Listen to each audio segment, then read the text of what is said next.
By 4 a.m. or so, we had a good couple 100-person lineup. 4:40, everyone was sat in their seats.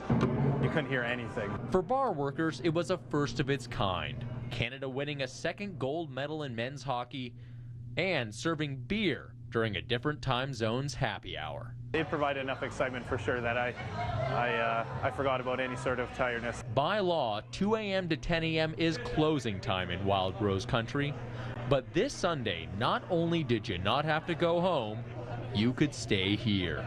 The province decreed all bars could serve alcohol at 5 a.m. just once for the big game.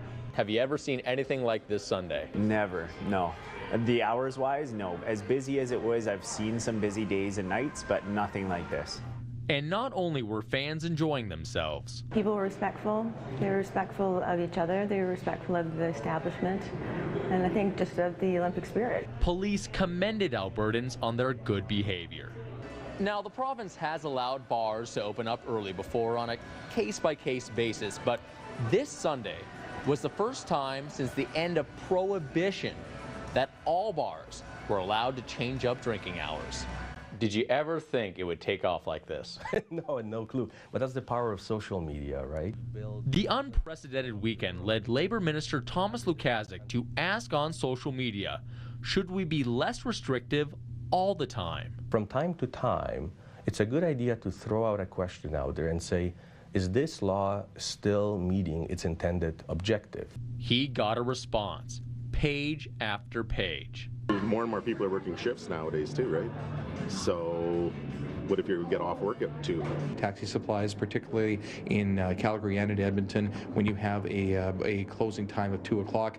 BC allows for closing times up to 3 or even 4 with some local input. I think it'd be good for like holidays, you know, like I guess St. Patrick's Day and things like that. I hope it's, you know, they dig a little deeper into it and see that there's more impact than just revenue there. It was enough to get the man in charge to make a statement. This is based on some discussions that happened from some folks in social media, and it's great. I'm glad they're having it, and we'll put it in the mix.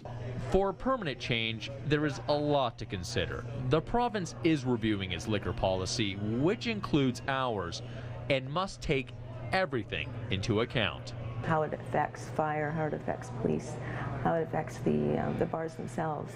I mean, the turnout, people are not really going to come at 5 a.m., but also the safety, people might just keep drinking. Getting past that 2 a.m. point, you're going to see probably a few more of those intoxicated people coming by. And keep in mind that no one, it doesn't matter at what time, should ever be overserved. The truth is, when people think it's 5 o'clock somewhere, they don't think of 5 in the morning. But until this weekend, they also never thought of it being here. In Edmonton, I'm Joshua Skurnick, and this is a Sun News Special Report.